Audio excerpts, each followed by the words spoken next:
siang Ibu dan teman-teman. Di sini saya akan memperkenalkan diri saya. Nama saya Sirius Vivi Selviana Purba dengan NIM 0320210088. Di sini saya akan membuat video tentang anatomi fisiologi sistem imunologi. Sekarang saya akan menjelaskan organ utama dari sistem imun. Yang pertama terdapat sumsum tulang belakang. Di sini saya dapat kita lihat pada gambar di sini. Ini bagian sumsum tulang belakang.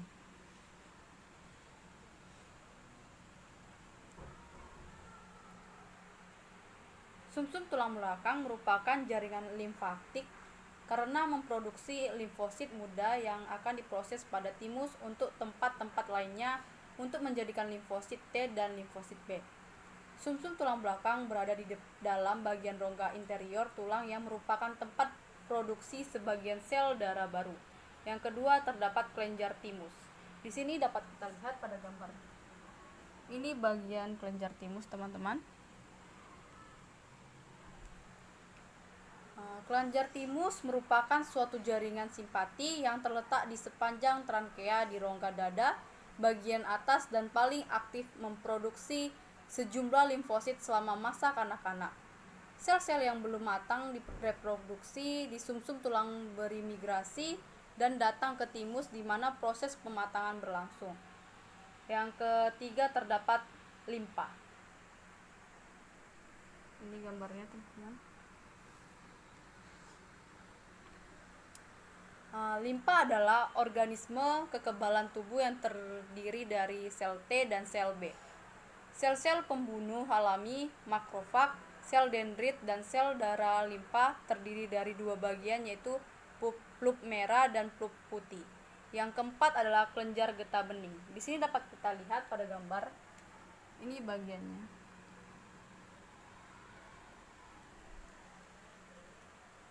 Kelenjar getah bening adalah benjolan jaringan yang putus-putus sepanjang sistem limfatik.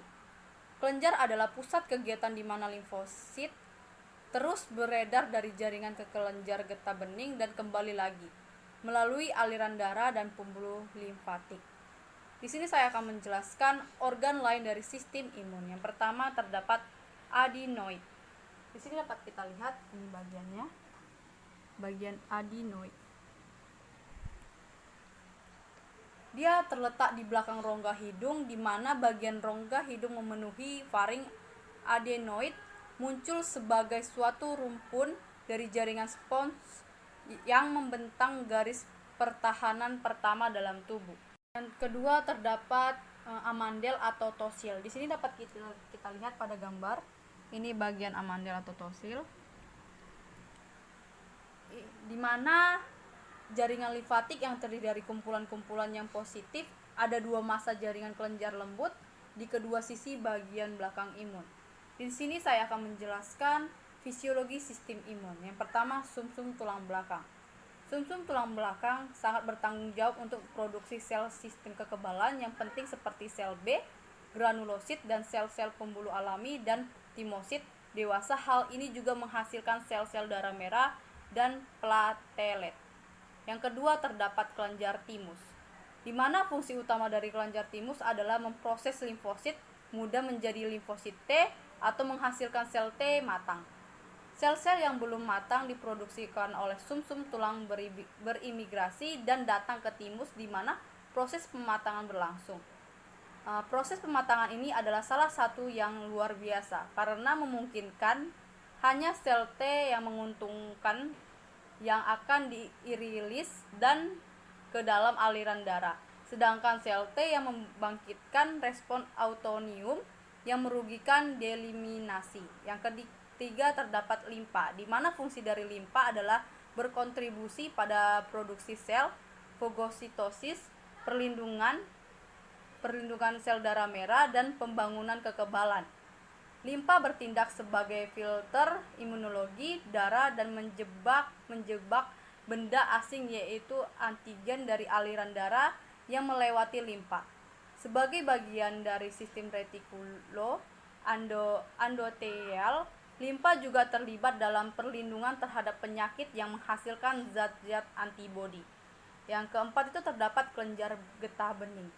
Sama seperti cara kerja limpa menyaring darah, kelenjar getah bening ini menyaring cairan interstitial yang hadir antar sel-sel tubuh manusia.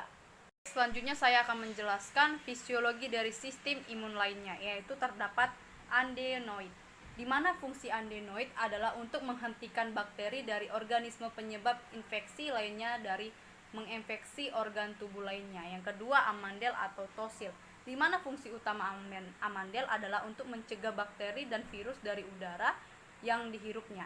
Limfosit dan antibodi hadir dalam membantu membunuh bakteri sehingga memainkan peran penting dalam melindungi tubuh, di mana fungsi utama lainnya adalah untuk memproduksi limfatik dan antibodi yang kemudian akan masuk ke dalam cairan limfa.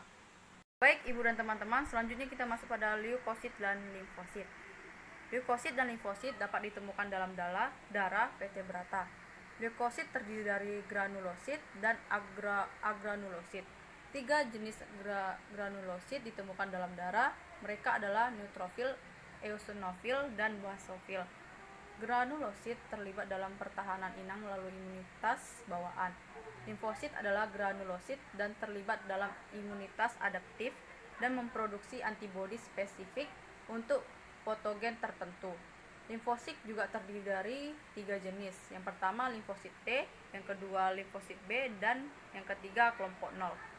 Dia mengandung sel-sel pembunuh alami yang sel ini disebut dengan sitoksik. Antigen yang disajikan oleh granulosit diidentifikasikan oleh limfosit T mengaktifkan limfosit B untuk menghasilkan antibodi spesifik. Itu perbedaan utama antara leukosit dan limfosit adalah leukosit adalah semua sel darah putih di dalam darah, sedangkan limfosit adalah salah satu jenis sel darah yang terlibat dalam imunitas adaptif vertebrata. Baik, sekarang kita masuk pada leukosit. Leukosit adalah satu-satunya jenis sel yang berintik yang ditemukan dalam darah yang terlibat dalam pertahanan inang dan menghancurkan patogen yang menyerang tubuh vertebrata. Mereka umumnya disebut dengan sel darah putih. Leukosit dapat dibagi menjadi 2 kelompok, tergantung pada keberadaan granula dan sitoplasma mereka. Yang pertama granulosit dan yang kedua agranulosit. Baik, selanjutnya kita masuk kepada leukosit. Dapat kita lihat pada gambar ini. Ini bagian dari leukosit. Leukosit adalah satu-satunya sel jenis berintik yang ditemukan dalam darah yang terlibat dalam pertahanan inang dengan menghancurkan patogen yang menyerang tubuh vertebrata. Mereka umumnya disebut dengan sel darah putih. Leukosit dapat dibagi menjadi 2 kelompok, tergantung pada keberadaan granula dan sitoplasma mereka.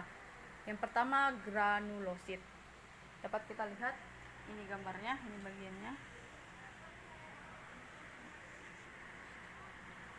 Yang kedua terdapat agranulosit. Ini.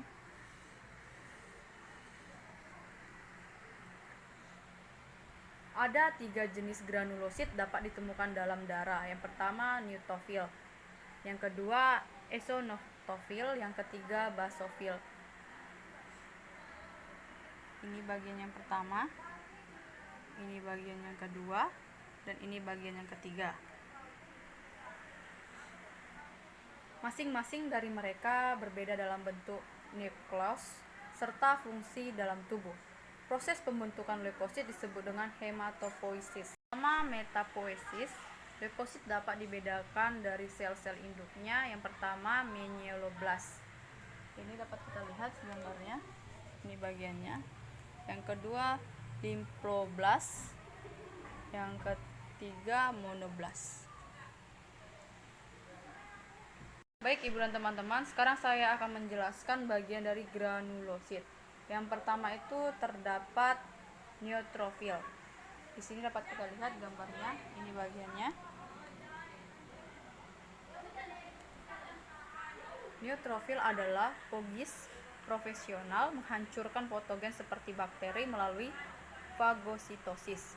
Mereka mengandung inti polylobid yang biasanya terdiri dari 2-5 lobus. Diameter neutrofil ini adalah 8,85. Neutrofil adalah jenis leukosit yang paling banyak. 40-75% sel darah putih adalah neutrofil. Kisaran normal untuk eosinofil adalah 1.500 sampai dengan 8.000 neutrofil per milimeter. 3. Umur neutrofil adalah 5-90 jam dalam sirkulasi. Butiran neutrofil mengandung lisozim, poholipase, A2, asam hidrolase, oksidase, elastase, protease serin, cathepsin G, proteinase 3, protiglycan, dividisin, dan protein permeabilitas. Bakteri yang meningkatkan neutrofil adalah salah satu dari sel pertama yang berimigrasi ke tempat peradangan, merespon sitokin yang dilepaskan oleh sel-sel inflamasi. Proses imigrasi neutrofil ke situs peradangan disebut dengan kemotaksis.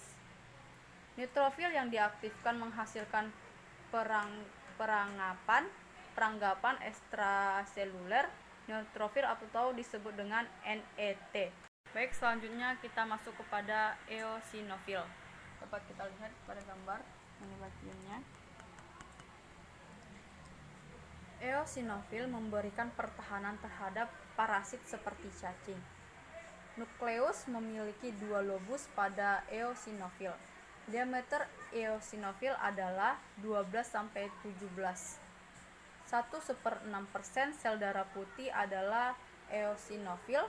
Kisaran normal untuk eosinofil adalah 0-450 eosinofil per milimeter min 3.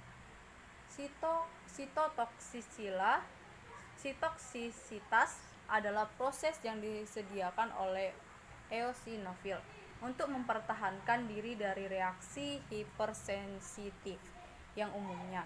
Sitotoksisitas dimediasi oleh protein kationik yang termasuk dalam butiran sitoplasma.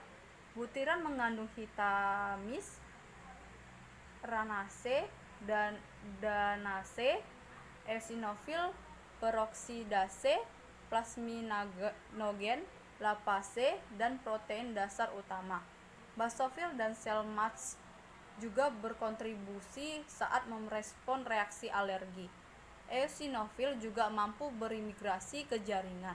Dengan demikian, mereka ditemukan di timus, limpa, ovarium, uterus, kelenjar getah, bening, dan saluran pencernaan bagian bawah. Umur eosinofil adalah 8-12 jam dalam sirkulasi.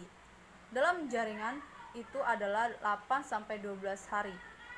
Dengan aktivasi eosinofil, sitokin seperti TNF, alfa, dan interleukin, faktor pertumbuhan seperti TGF, beta, dan FEGF, dan beberapa spesies dari diproduksi.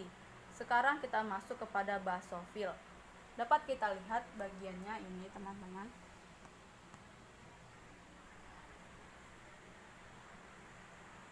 Basofil bersama dengan sel mast menghasilkan sitokin melawan parasit. Nukleus berbentuk kacang di basofil. Diameter basofil adalah 10-14. Basofil adalah jenis granulosit yang paling tidak umum dalam darah. 0,1-1% sel darah putih adalah basofil. Kisaran normal untuk basofil adalah 0-300 basofil milimeter min 3. Umur basofil adalah 60-70 jam. Sitokin ini memberikan pertahanan melawan peradangan alergi. Butiran mengandung histamin, enzim protolontik seperti elastase dan lisofosfolipase, dan protoglikan. seperti heparin dan kondrotin. Histarin dan heparin dalam granula mencegah pembekuan darah saat beredar. Basofil juga berperan dalam memberikan pertahanan terhadap infeksi virus. Leukosit dan beberapa interleukin disekresikan oleh basofil yang diaktifkan. Baik, selanjutnya kita masuk ke bagian yang kedua, yaitu agranulosit, yaitu monosit. Di sini dapat kita lihat bagiannya. Monosit adalah satu-satunya agranulosit yang ditemukan dalam leukosit dan limfosit. Mereka ini sangat terlibat dalam pembunuhan patogen antar sel. Mereka memiliki tanggapan segera sebelum masuknya ke sel darah merah selainnya ke daerah yang terinfeksi.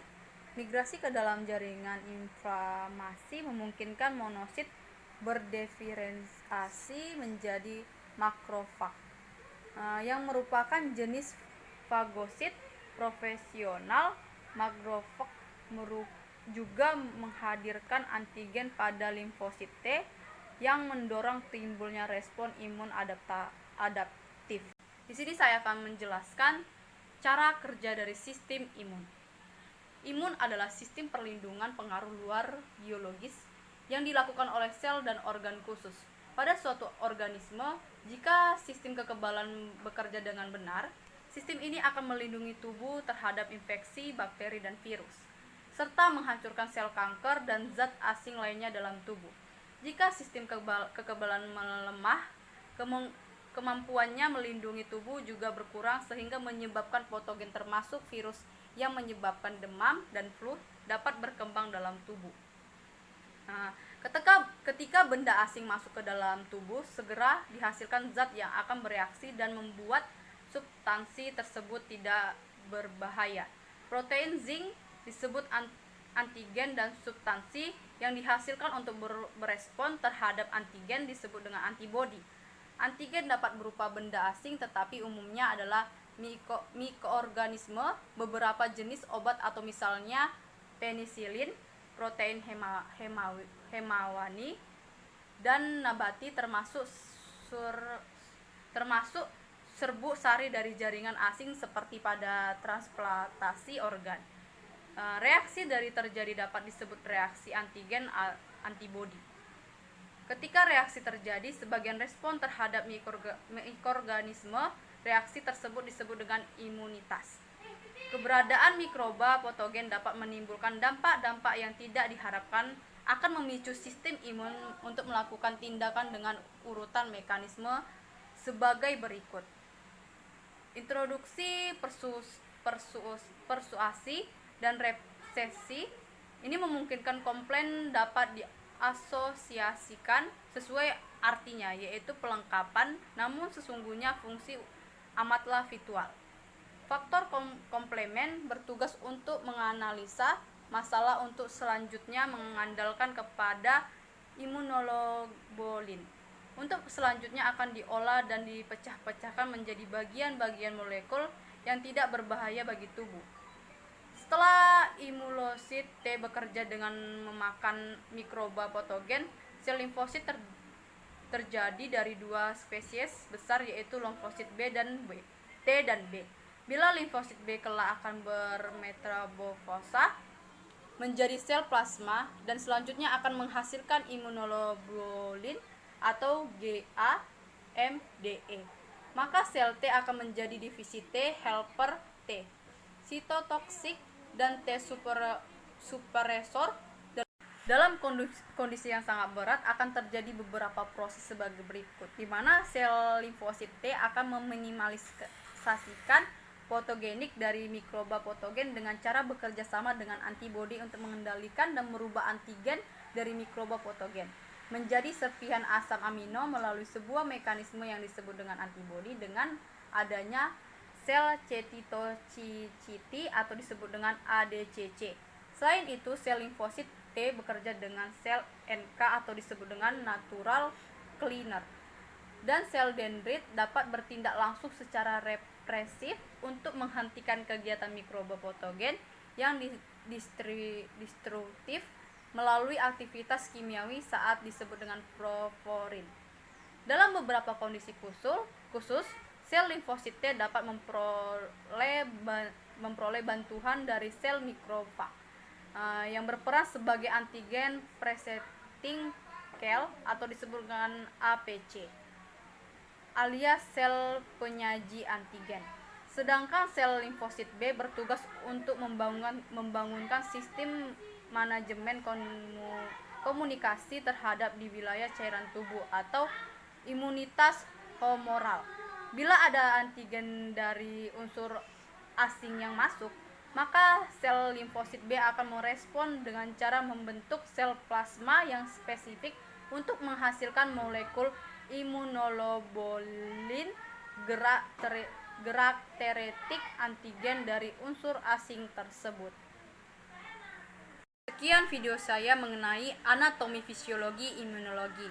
Semoga video ini dapat bermanfaat untuk kita semua. Selamat siang Ibu dan teman-teman. Shalom.